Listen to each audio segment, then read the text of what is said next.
Well, this is Jim Hendershot again, presenting Lecture 35, which we're coming to the end of this series now, and we're going to discuss some mechanical design issues for electric machines. Now, these are not your usual topics that cover the obvious issues with respect to design, of how to design end bells and frames and all that stuff. I wanted to cover some, give you some additional information, some things you might not be aware of, give some that are kind of unique to these high-performance machines. So let's see what we can find here. First of all, here's some few cutaways to set in your mind what we're talking about here. You've seen some other cutaways, but here's a nice illustration here of the basic callouts of a machine. They're basically all the same. These are NEMA IEC type frames, but even your special motors are going to have essentially these same components. This is a junction box back here. This particular one has a junction box on top, and this one doesn't have any junction box. It's got the lead wires that are connected to phase winding. See, here's the lead wires, and they're snaked out through a passageway in the housing to get out to this hole here where you bolt on a junction box. And these have terminal lugs on them to make the connections to the wires coming from the inverter. These details of the lead egress and junction boxes and things are very important. They take up a lot of space in the end turns, and thermally they're not very good. That's why if there's lead wires like this, they're always a heavier gauge than what the magnet wire is, because whatever current density you have in the magnet wire, you want it to be lower in the lead wires, because these lead wires are not touching any metallic thing that can sink some heat out of it. And sure, they get a little cooling if there's a fan cooling, they get a little cooling, but not all that much. It's because they're so well insulated with this lousy thermally conductive electrical insulation material on the outside. This particular motor has some ventilation in to suck some air in it. It also has this fan on the back, and it looks like that particular fan is on the inside of the motor, not the outside. This one here, the fan's on the outside, past the end bell, with this stamp shield here, and it sucks air in the center, as we saw on another slide, and blows it down over the OD. Here's your rotor, your ball bearings, and I mentioned this before, but you notice this ball bearing is clamped here. Pay attention to the outer races here, because this is probably the only drawing I have of this. When you have a motor here that has a pulley on it or gears on it to go into a transmission, there's big side loadings on this shaft here, and these shafts will fatigue. They'll actually get overstressed, and sometimes they break right at the keyway there, and but the side loads will cause the outer race of this bearing to skid and rotate at a very low speed, and it'll gall up the bearing bore. If this is aluminum, wear that out. This one here is probably cast iron, but there's no way of knowing for sure whether it is or not. But so if it's an aluminum bearing bore there, frequently it's not uncommon to put a clamp here to clamp the race between there so it can't skid. Now the back bearing has to float, and there has to be preload springs in this. The back bearing has to float because as this motor heats up, the shaft probably gets the hottest and is going to expand, whereas the stator's got a lot of surface mass, so even the frame has got a lot of surface mass, and it's fan cool, so even with the intense heat that's generated inside the windings, that's not going to cause this stator housing to expand near as fast as the rotor will. So that means that with the bearing shoulders on the inside of the bearings, the shaft's going to push that bearing that way, and so you can't restrain it there. You want it restrained here. So this clamp, this bearing keeps it, actually keeps it from moving, but the back bearing has to have a preload to keep the preload on the internal clearance in the bearings, and must be allowed to shift. Sometimes you get vibration here. It's not uncommon. There's a little trick to put an O-ring groove there and put an O-ring in there to act as it'll roll with the expansion contraction, but that'll dampen any vibrations back there. So these are some little tricks that are important in the mechanical design. This is an exploded view of a 10-pole brushless motor that we use on our dynamometer kits that that University of Minnesota uses, and you can see the rotor core here and there. The magnets are glued on there. There's a retainment sleeve that goes around the magnets to keep them from flying off. Here's a shaft. There's a stator with the end windings and the slots in the stator, etc. And this is an aluminum housing, and that's heated up, and this is shrunk in there. But to have good thermal conductivity with the OD of the lamination inside this aluminum housing, what we do there to improve the thermal conductivity, we coat this with the thermal grease of the thermal paste that you put under the a transistor when you clamp it down to a heat sink. When you mount it on a board, you use that tube of silicon paste, which is good thermal conductivity. Well, we coat the whole OD of this, heat this up, drop it in there, and so it fills up any voids or gaps in between the laminations and gives better thermal conductivity. That's another good trick. Now, another way to, you saw in that slide that the stator housing, the stator went into a housing. This is an example of an extruded housing that's made out of extruded aluminum. It's got a round hole in it, and the stator will be heat shrunk inside of that as well. But this is another way to make stators. Probably one of the most popular way now is to see, when you make if I stamp a round lamination out of a square piece of steel, I throw the corners away. It's the cost of the material of those corners I throw away is included in the price of the lamp. So why throw them away? Now, why not keep them and make the lamp square? Okay, you get rid of a little bit of it, but make the lamp square and let the laminations be bigger. You can make the rotor bigger and move the rotor out by the space you save for that frame. And so we've got to keep the same square dimension of the motor to meet a dimensional NEMA standard. I can make the lamination bigger, the rotor bigger, get more torque, and the thermal situation is not bad here. Sometimes they'll even punch this with fins in it. Here's another version of a octagon shaped. This is a Fanuc motor with the octagon shaped encoder cover on the back, a resolver cover. And this is the IPM using ceramic mags that use exposed lambs like that clamped between two end belts. So those are both good ways to manufacture a machine. And the important issues to think about for mechanical design is electromagnetic vibrations, rotor balance bearing systems, motor mounting connections, connections meaning lead wires and terminals, and windage and cooling fans. The sources of mechanical excitation that causes airborne noise and structural noise are rotor dynamic eccentricity, stator bore eccentricities or elliptical stator bores, mounting and coupling misalignment, airflow over or through the machine. In case of induction motor, broken rotor bars cause noise. And then there's mechanical reasons why you have noise. Those were the mechanical. There's electromagnetic reason why you have noise. Magnetostriction in the steel laminations themselves, sometimes thought to be what they call transformer hum. It's thought that the AC causes them to vibrate, but it does in a way, but not exactly.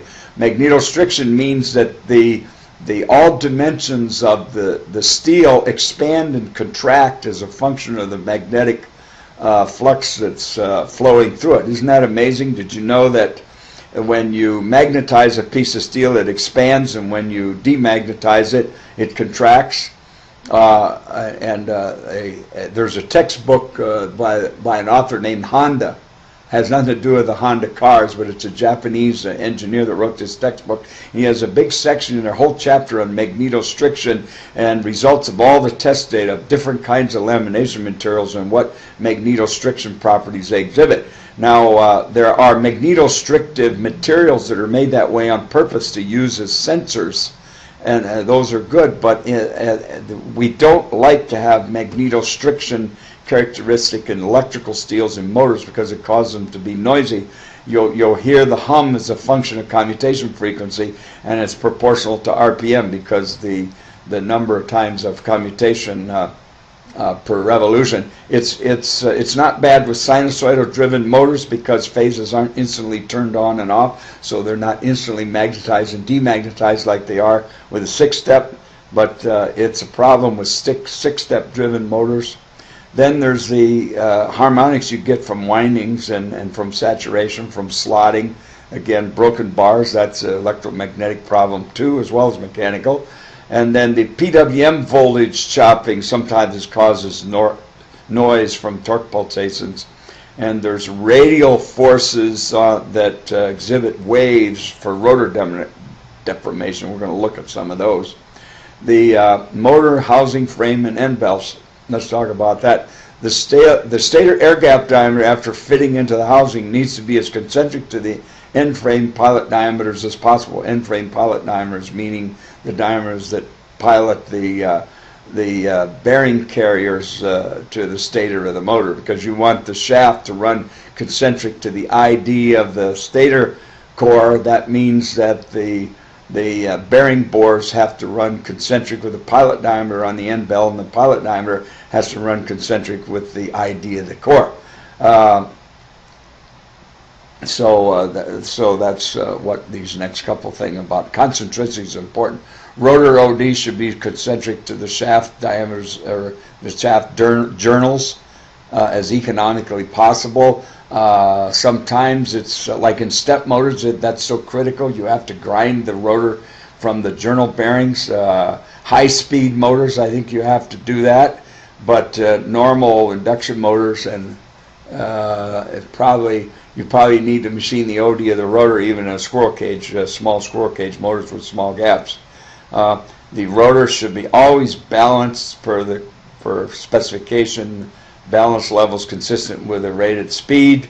And the purpose of all the above points is to avoid eccentrics air gap, to reduce noise and vibration, and to make sure you have balanced radial loads on the magnetic loads. If the air gap's tapered, you're going to have greater force on one side than the other. And you always want to avoid broken bars in the AC induction rotor. Bearing designs are important. These are mechanical problems. A lot of electrical engineers that design motors leave these details to some mechanical engineer, but in small companies you can't do that. You have to do it all. So there's two kinds of bearings. Well, I guess there's three kinds of bearing. There's probably more than three even. You can use anti-friction bearings, are the most common. These are ball bearings or roller bearings. And other choices are sleeve bearings, but they don't. They're used for DC permanent magnet motors, but they're not used for. And some single-phase induction motors and appliances use sleeve bearings, but not on any of the brushless motors that are the motors that we've been talking about in this series of lectures. These all have the anti-friction bearings. Real high-speed ones could use magnetic bearings or foil air bearings. Those are acceptable and work very well.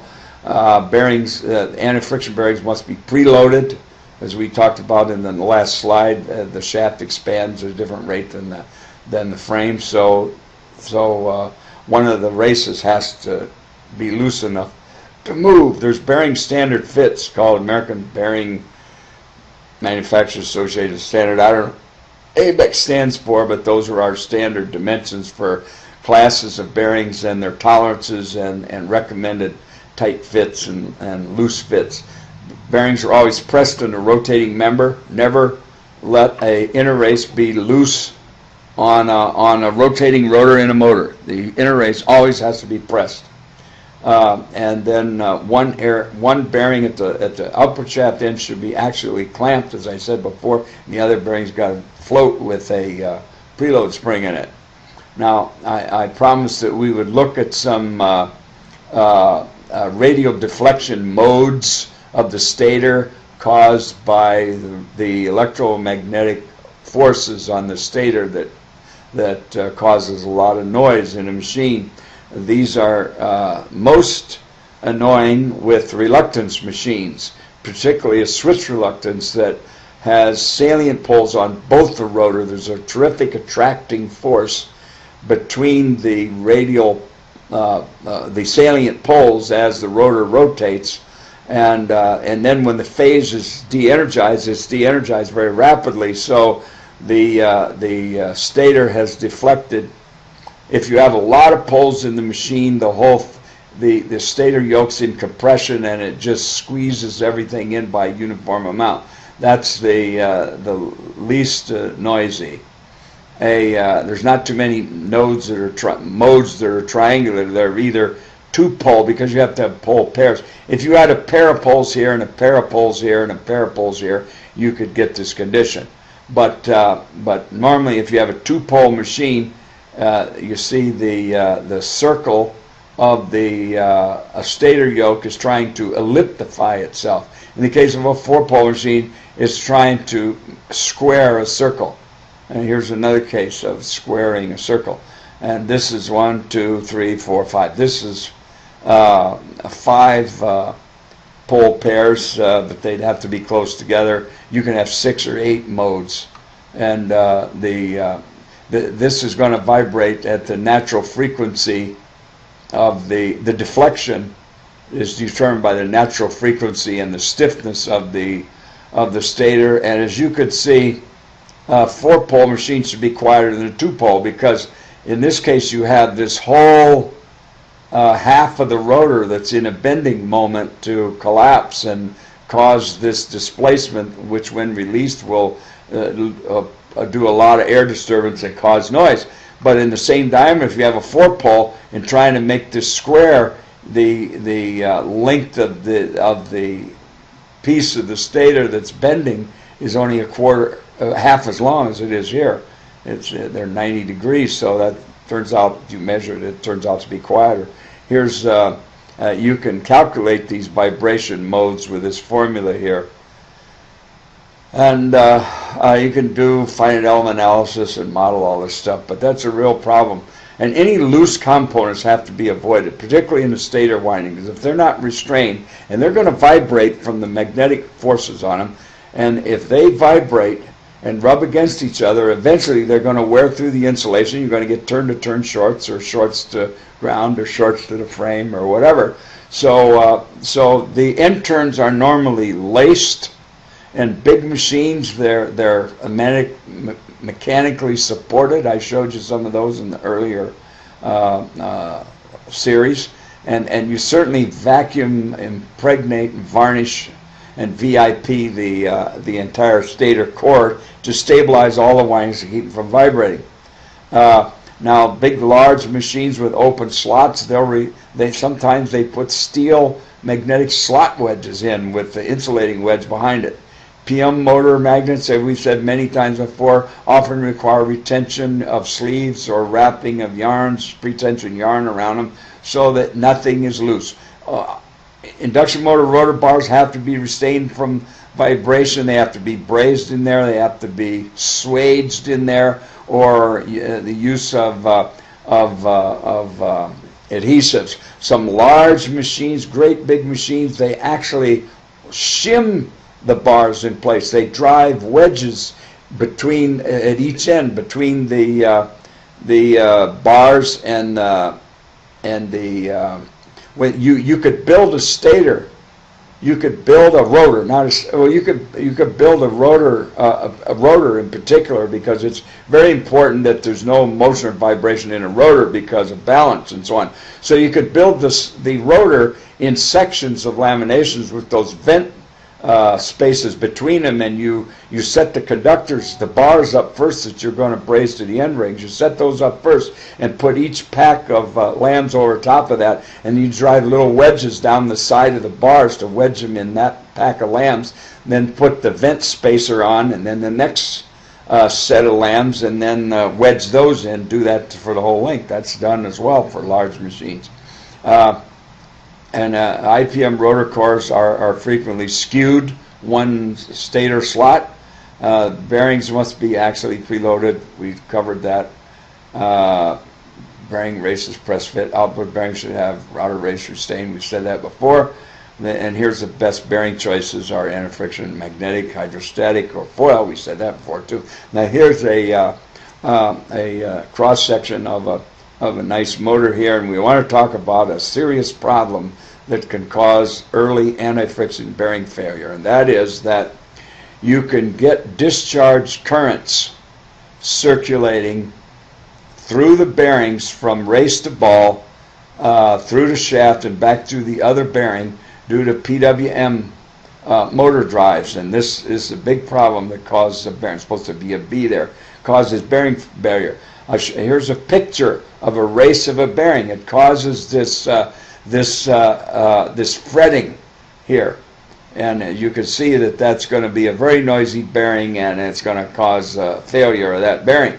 And SKF has developed an insulated ball bearing, and there's another company here, August SGR. These are grounding rings that go right on the shaft, and they ground the shaft to the frame so that you have a lower resistance path. They'll put that grounding ring maybe right here or out here, so that'll short the frame to the shaft so that it won't want to go through the bearing because the resistance is lower.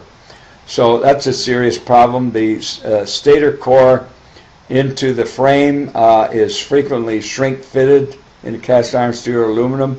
Large shrink fits result in a lot of radial compression stresses on the stator core, and this will increase the iron losses. There's a lot of discussion and work and testing about that.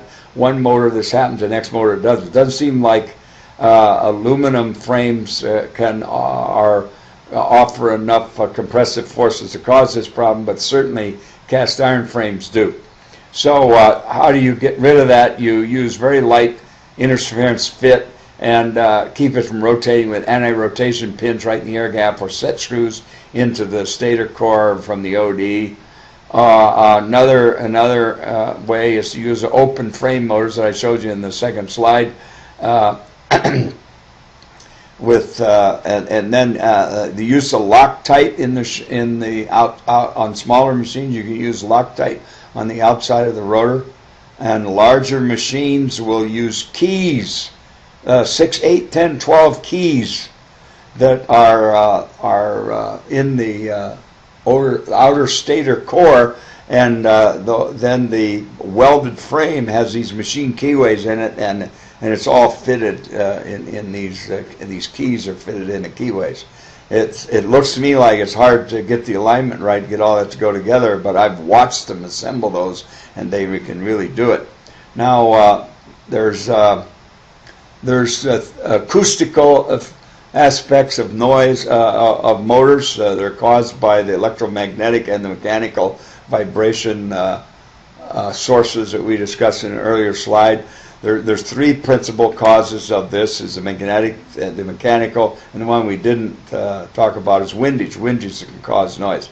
Motor audible noise scales of comparison and measurement. Sound power and sound pressure. Study about that elsewhere. Difference between sound power and sound pressure. The dBA scale is said to be the best scale used to equal the human air response to noise and vibration.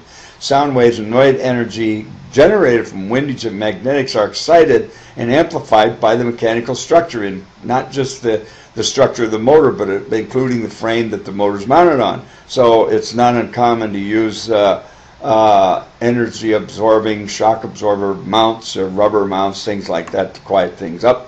Magnetic and mechanical sources are structural noise. Windage noise is said to be airborne, even though all noise becomes airborne eventually to reach the human ear. The sound propagation from windage can be reduced by increasing the size of the air, the cooling inlets and outlets. And you could perforate the air, the surfaces of the air inlets and outlets where the air passes over. If you perforate that, it has an effect of dampening the noise. It sucks some of the energy down in the perforations, and it's like blowing a whistle over. You have a tube, and you're blowing across the tube, and you're getting a column of air to vibrate in the tube, and that the vibrating air from over the perforation seems to do some canceling of the noise propagated from the air going over it. I'm not sure exactly how it works, but the experts that design those, namely turbine people, If you look at jet engines on your airplane on your next flight, you'll see the perforated inlet cowls there that cuts down some of the noise from the engines for the people that live in the ground around the airport. Use only, now heat exchangers can be noisy too, so try to enclose air-to-air or air-to-liquid heat exchangers so that they don't put them in enclosures so they don't cause so much noise. This type of work and analysis is based on experience and trial and error. You can do a lot of FEA analysis of different designs using computational fluid dynamics simulation software, but this is all 3D stuff and it takes a real long time to solve, and it's very expensive analysis. They use this for jet engines and critical things. I'm not sure you're going to use computational fluid dynamics simulations for a simple motor to analyze the windage and the noise propagation, but it's available and you could do it. Now the magnetic noise sources in electric machines are caused by non-uniform air gap flux because of superimposed harmonic fields that result. There's air gap magnemotive force waves cause radial forces on the stator core and tangential forces on the stator teeth, and that causes the teeth to vibrate as well. Putting steel wedges in the teeth, that helps as well. I know of one case where some sound engineers at Purdue, they told me about, they had vibrating teeth in a big generator, and they damped them by putting steel wedges in the slots, in the slot openings at the ID of the stator, but they used two pieces of steel and bonded them together. Two pieces of steel and bonded them together in rubber, so that as the teeth bent, they were dampened by this action with this rubber in between. It was very effective and eliminated the noise problem. And here's the formula for the natural frequency of the teeth, and the second formula there is to calculate the natural frequency of the stator core. We saw before the nodes and so on in that other diagram from MIT that I showed you based on a number of poles. But here's a this is a type of plot you'd get from a finite element analysis of the nodes caused by the magnetic radial forces. So how do you reduce the noise in electric machines? Well, we've talked about insert magnetic wedges in the slot opening, and you make them laminated so there's some dampening in it with some rubber in between two pieces. We talked about that. Add a slight taper to the teeth if you have room to take away from your windings. In other words, you're making the section modulus stiffer by making the teeth wider where it connects to the stator. A little taper there helps. Increase the core length to, if you can do that, that's expensive and all that. But what that does is that reduces the radial magnetic forces, because you're spreading the forces that you need to produce the torque, the radial vector of the tangential forces. You're spreading that out over a bigger piece of mass, so the forces are lower per unit length. Adjust the stator slot depth and the stator yoke. In other words, if you have the winding room, make the slots more shallow and the yoke thicker. This will give you a bigger section modulus to resist that deflection. If you have rotor bar combinations that are causing noise, it's hard to identify that and analyze that, but if that's the case, you can change the number of slots in the rotor and stator. It requires a new lamp. It's important to pick the right number to begin with and use the guidelines there, and then that won't be a problem.